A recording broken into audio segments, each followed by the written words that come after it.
जय श्री कृष्णा। कार्तिक मास में कार्तिक महात्म को सुनने का विशेष महत्व है और आज हम कार्तिक महात्म के 13वें अध्याय का पाठ करेंगे। नारद जी बोले, दैत्यों के तीक्ष्ण प्रहारों से व्याकुल देवता इधर उधर भागने लगे। तब इंद्र आदि को इस प्रकार भयभीत देखकर गरुड़ पर चढ़े भगवान युद्ध में आगे बढ़े। उन्होंने अपना शार्ंग नामक धनुष उठाकर बड़े जोर से टंकार किया। त्रिलोकी शब्दित हो गई। पल मात्र में ही भगवान विष्णु ने हजारों दैत्यों के सिर काट गिराए। यह देखकर जलंधर के क्रोध की सीमा न रही। फिर तो भगवान विष्णु और जलंधर का महान संग्राम हुआ। बाणों से आकाश भर गया। लोग आश्चर्य करने लगे कि भगवान विष्णु ने अपने बाणों के वेग से उस दैत्य की ध्वजा, शस्त्र और धनुष बाण काट डाले तथा एक बाण से उसकी छाती में प्रहार किया। इससे व्यथित होकर उसने अपनी प्रचंड गदा उठाकर गरुड़ के मस्तक पर दे मारी। गरुड़ पृथ्वी पर गिर पड़ा। साथ ही क्रोध से उस दैत्य ने होंठ काटे। भगवान विष्णु की छाती में भी एक तीक्ष्ण बाण मारा। इसके उत्तर में भगवान विष्णु ने उसकी गदा काट दी और अपने शार्ंग धनुष से बाण चढ़ाकर उसको बींधना आरंभ किया। जलंधर भी उन पर अपने पैने बाण बरसाने लगा। उसी समय जलंधर ने भगवान विष्णु को कई पैने बाण मारकर वैष्णव धनुष को काट दिया।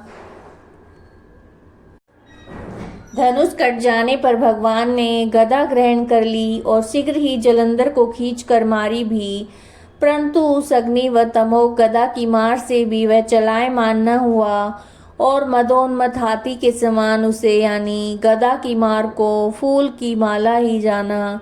साथ ही उस युद्ध दुर्मद ने अत्यंत क्रोध होकर एक अग्निमुख त्रिशूल उठाकर विष्णु पर छोड़ दिया।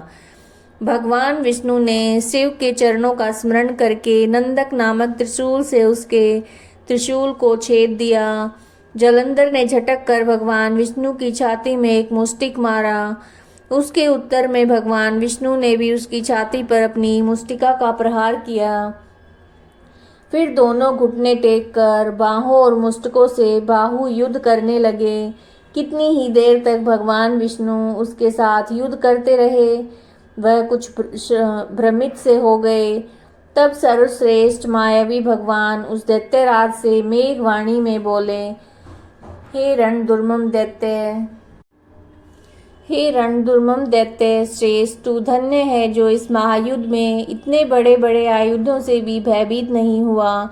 तेरे इस युद्ध से मैं बड़ा प्रसन्न हूँ। तू जो चाहे मांग, मैं अदेय वस्तु भी आज तुझको दे दूंगा।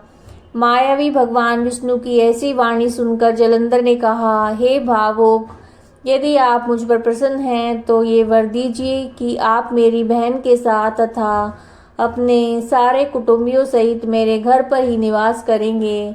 नारद जी कहते हैं, उसके ऐसे वचन सुनकर भगवान विष्णु को खेद तो हुआ, किंतु उसी क्षण वे देवेश ने तथास्तु कह दिया। अब भगवान विष्णु सब देवताओं के साथ जलंधरपुर में जाकर निवास करने लगे।